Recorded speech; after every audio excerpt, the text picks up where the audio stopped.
রাজনৈতিক দলগুলো সংসদে ৫% নারী আসন দেবার কথা প্রতিশ্রুতি দিলেও তা রক্ষা করেনি। তাদের আসন ঘোষণায় ২-১ নারীর নাম থাকলেও শতাংশ বিচারে তা খুবই কম। ইসলামিক দলগুলো কোনো নারীকেই মনোনয়ন দেয়নি, অথচ এরা ওয়াদা করেছিল তারা নারীদের আসন দিয়ে সম্মান জানাবে। রবিবার ঢাকা রিপোর্টার্স ইউনিটির শফিকুল কবির মিলনায়তনে এক সংবাদ সম্মেলনে এসব কথা বলেন নারী পক্ষের সভানেত্রী গীতা দাস।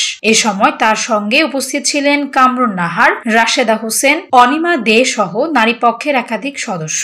সংবাদ সম্মেলনে লিখিত বক্তব্য পাঠ করেন গীতা দাস। তিনি বলেন, সামনে যে নির্বাচন, সেই নির্বাচনে আরপি অনুযায়ী 33% নারী আনার জন্য, নমিনেশনের জন্য, আর যে 50টা সিট আছে রিজার্ভ সিট, সে রিজার্ভ সিট না করে সরাসরি নির্বাচন এবং 100 সিট করার জন্য।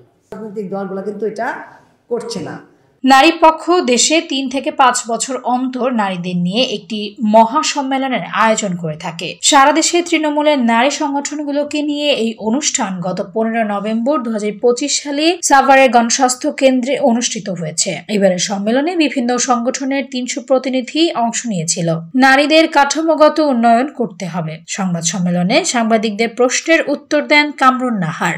রাজনৈতিক অধিকার আদায়ের জন্য একটা ফোরাম তৈরি করতে হলো এই 50 বছর পরে, এবং এখন আমাদেরকে বলা হচ্ছে 5 ভাগ 6 ভাগ, মানে আস্তে আস্তে উঠানো হচ্ছে। এর নমুনা আপনারা অনেক আগে দেখেছেন। 42 বছর আগে মহিলা পরিষদ ঘোষণা করেছিল ইউনিফর্ম ফ্যামিলি কোড চাই। এখনো কিন্তু আমরা সেই ইউনিফর্ম ফ্যামিলি কোডের ধারে কাছে যেতে পারি। সংবাদ সম্মেলনে নারী সম্মেলনের 8টি প্রস্তাবও তুলে ধরা হয়।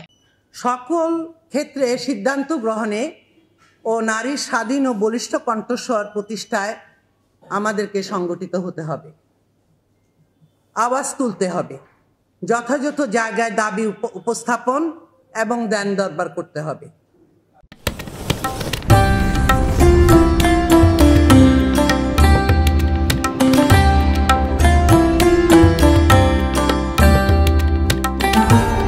এমই টিভি, স্বাধীন বাংলার স্বাধীন কণ্ঠ।